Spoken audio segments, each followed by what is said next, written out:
Ever since Assassin's Creed started leaping around in time and space, there has been a long-standing itch to see an open-world stealth action game set in feudal Japan. Consider that itch sufficiently scratched with Ghost of Tsushima. Sucker Punch's latest is an absolutely gorgeous adventure through one of history's most strikingly beautiful landscapes, which you get to liberate with one of the best blade-to-blade combat systems the genre has ever seen. There are some stumbles when it comes to stealth, enemy AI, and a few general minor frustrations, but for just about every moment where Ghost of Tsushima falters, there are plenty more where it soars.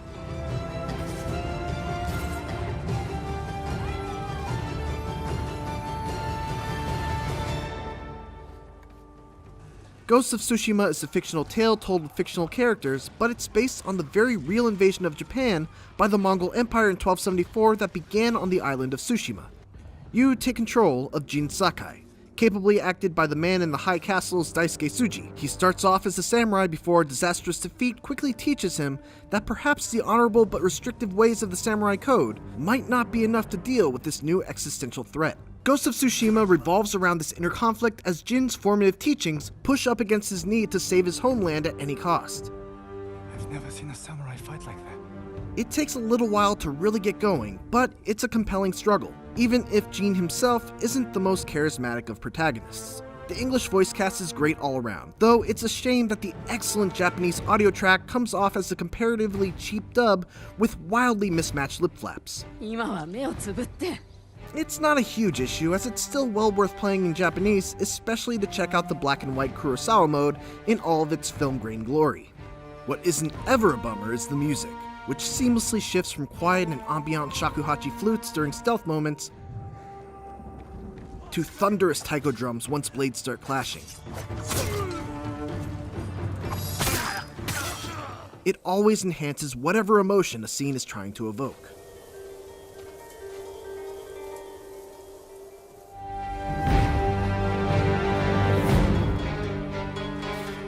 Ghost of Tsushima's combat is like a witch's brew made with bits of the Batman Arkham series, the pre-Origins Assassin's Creeds, Sekiro Shadows Die Twice, and the entire library of Kurosawa films. And as witch's brews tend to be, the result is magical. From the outset, it's pretty basic. Light attacks, heavy attacks, a block button, a dodge button, etc., all stuff that will sound familiar. The glue, though, that holds this combat system together and allows it to remain interesting the whole way through is the addition of stances, each of which is suited to deal with a different weapon type. Also, Wind Stance can do this.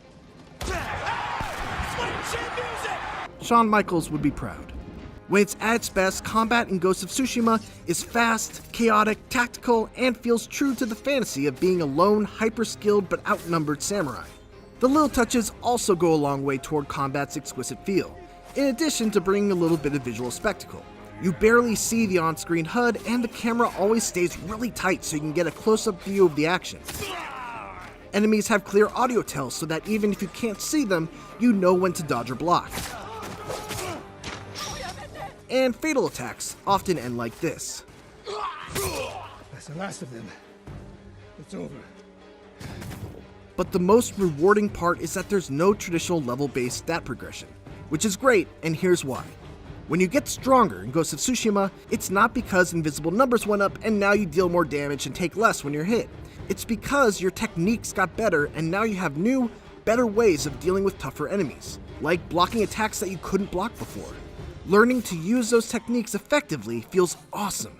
As a result, you won't ever run into that problem of wandering into an area or taking on a quest that you're underleveled for because you haven't done enough grinding. You'll never get one-shotted by an archer who's 5 levels higher than you, or have to spend 5 minutes chopping down a sword equivalent of a bullet sponge. This system really impressed me because Ghost of Tsushima's difficulty always managed to feel appropriate no matter what point of the campaign I was at. Enemies do get tougher, and you do need to improve your gear by upgrading your sword, armor, and charms to meet the difficulty curve. But the stat improvements from gear always felt secondary to the skills that you accumulate. And the challenge always felt fair, even when I bumped the difficulty up to hard mode, which makes enemies more aggressive, but it never took away from the lethality of my sword.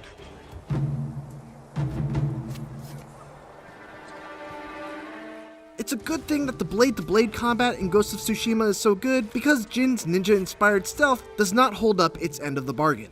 It works on a very basic level, but the real problems arise once you get spotted. Enemies just don't know how to handle it.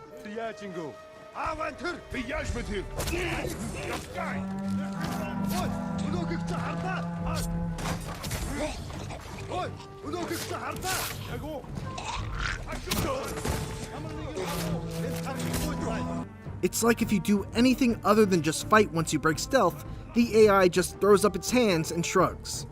Jin's stealth tools are also very rudimentary and don't allow you any sort of creativity that might make stealth a little more exciting. None of the flexibility and versatility of the melee combat is found in the stealth gameplay.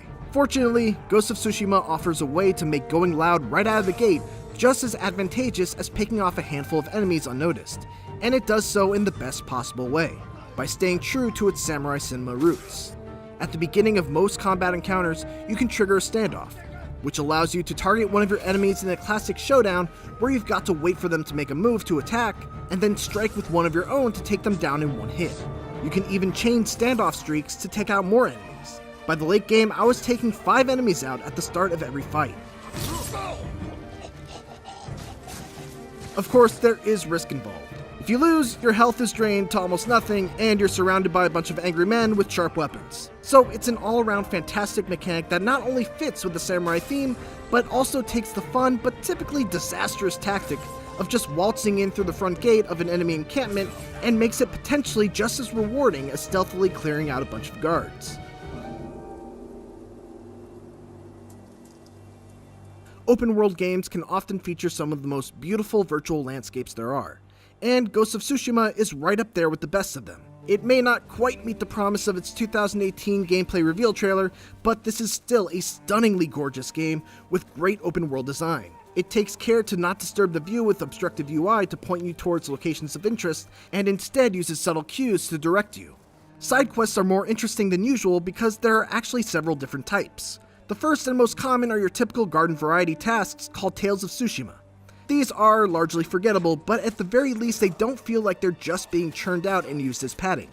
More often than not, they're thoughtful enough to take unexpectedly dark turns and occasionally present interesting gameplay scenarios that you won't see anywhere else. One level above that are the multi-part character-specific side quests that basically span the entire campaign. These quests serve to give each major character their own story arc and let them reflect an aspect of Jin's own journey. It's very interesting to see both how they develop and the impact they have on his own development. Some of the later ones are especially touching and deal with some pretty heavy subject matter. One in particular makes exceptional use of Ghost of Tsushima's scouting mechanic in a very clever and emotional way. Tales of Tsushima typically reward you with charms that boost a certain aspect of your character, allowing you to spec into different builds, whether it be a stealth build, tanky build, or a build centered around terrifying your enemies. In the early going, these charms were a great incentive to complete side quests, but once I had pretty much all the charms that I needed later on, the Tales of Tsushima lost much of their appeal from a reward standpoint. Finally, there are the Mythic Tales.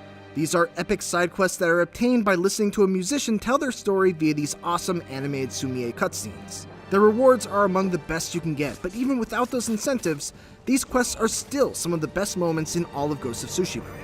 My favorite thing about exploration though, and something that I especially appreciate as someone who's not typically big on collectibles, is that every major collectible has both a worthwhile reward and a fun mini-challenge tied to it.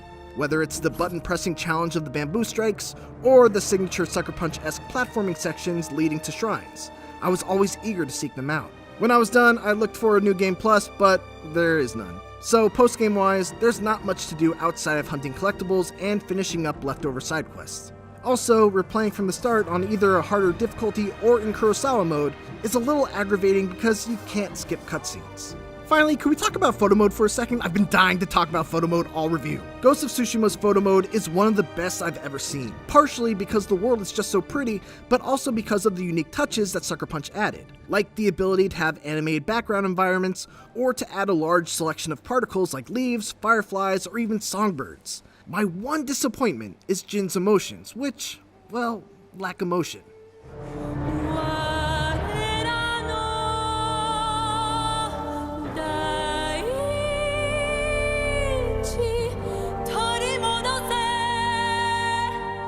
Ghost of Tsushima is an enormous and densely packed samurai adventure that often left me completely awestruck with both its visual spectacle and excellent combat. By steadily introducing new abilities instead of stat upgrades, its swordplay manages to stay challenging, rewarding, and fun through the entire 40 to 50 hours that it took me to beat the campaign.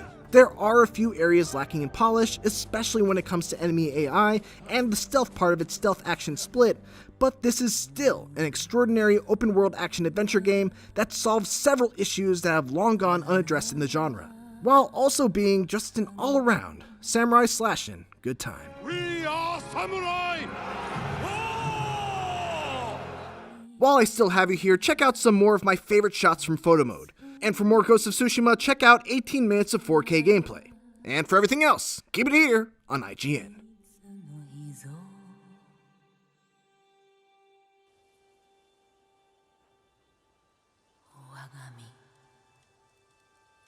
真実となるわ。